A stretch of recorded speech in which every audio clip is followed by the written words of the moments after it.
Most people check their credit score, but the score is just the summary. The real information, the numbers that actually predict problems, are buried deeper. I'm Mr. Hale. This is Credit Unmasked. Today, I'm going to show you 5 specific numbers on your credit report that most people ignore. Until it's too late. These aren't secrets. They're right there in your report. But nobody teaches you which ones matter or what they mean when something's about to go wrong. Let's fix that. Not your utilization percentage. The actual dollar amount you're carrying across all revolving accounts combined. Here's why this matters. You might think you're fine because each individual card shows 20% utilization. But if you have 5 cards and you're carrying $2,000 on each, your total revolving balance is $10,000. Lenders see that number, and they interpret it as exposure. Even if your utilization looks healthy on paper, a high total balance signals risk, especially after 40, because it suggests you're depending on credit, not just using it. Check this number today. If it's over $5,000 and climbing, that's a red flag, even if your score hasn't dropped yet. This one shows up in years and months. And most people never look at it until they close an old card and watch their score fall. Here's the brutal truth. You cannot rebuild this number quickly. If your average account age is 8 years and you open a new account, that average drops immediately. The math doesn't lie. But here's what people miss. It's not about never opening accounts. It's about knowing the cost before you do it. If your average age is already low, say 3 years or less, you're more vulnerable to score swings. One new account, one closure, one mistake, and you've lost stability you can't get back for years. Check your average age today. Write it down. And if it's under 5 years, treat every credit decision like it has compound effects. Because it does, not your limits. Your total availability across all accounts. This number determines your utilization ceiling. And utilization is the second most important factor in your score. Here's the scenario nobody warns you about. You have 3 cards. Total available credit, $30,000.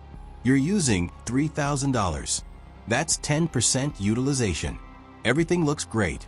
Then you close one card with a $15,000 limit because you don't use it anymore.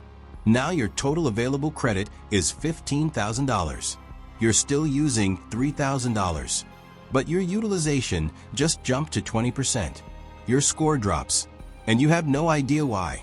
This is completely avoidable, but only if you know your total availability before you make changes. Check this number today, and before you close any account, calculate what your new utilization would be without it. This one's simple but overlooked. How many accounts are currently reporting a balance greater than 0? Even small balances count. Even $10. The scoring model doesn't just look at how much you owe. It looks at how many places you owe it. If you have 6 credit cards and 5 of them show balances, even if they're low, it creates a pattern.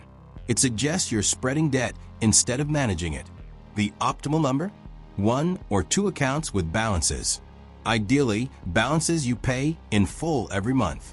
Check this number today.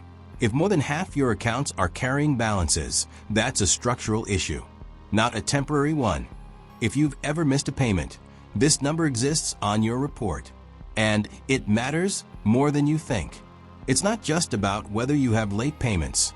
It's about how recent they are. A 30-day late payment from 6 years ago barely affects your score. The same late payment from 6 months ago could cost you 100 points. This number determines how lenders see your risk profile. The closer the delinquency, the higher the perceived risk. If this number is under 24 months, you're still in the penalty window. Every month that passes improves your standing, but slowly. Check this number today. If it's recent, your strategy isn't to open new credit. It's to protect what you have and wait for time to work in your favor. Your score tells you where you are. These 5 numbers tell you where you're headed.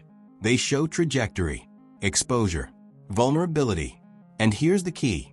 They change before your score does. If your total balance is climbing, your score will drop eventually. If your average account age is shrinking, your score will become less stable eventually. If too many accounts are carrying balances, lenders will notice, eventually. By the time your score reflects a problem, you've lost weeks or months of reaction time. That's why you check these numbers today. Not when you need credit. Not when something goes wrong. Today, pull your credit report. Not just your score. Your actual report. You can get it free from annualcreditreport.com. All 3 bureaus. No credit card required. Find these 5 numbers. Write them down. Put them somewhere you'll see them. And check them every 6 months. Not because something's wrong. Because prevention is cheaper than repair. If any of these numbers concern you, don't panic. But don't ignore them either. Small adjustments now prevent major corrections later. Most people wait for a crisis to look at their credit.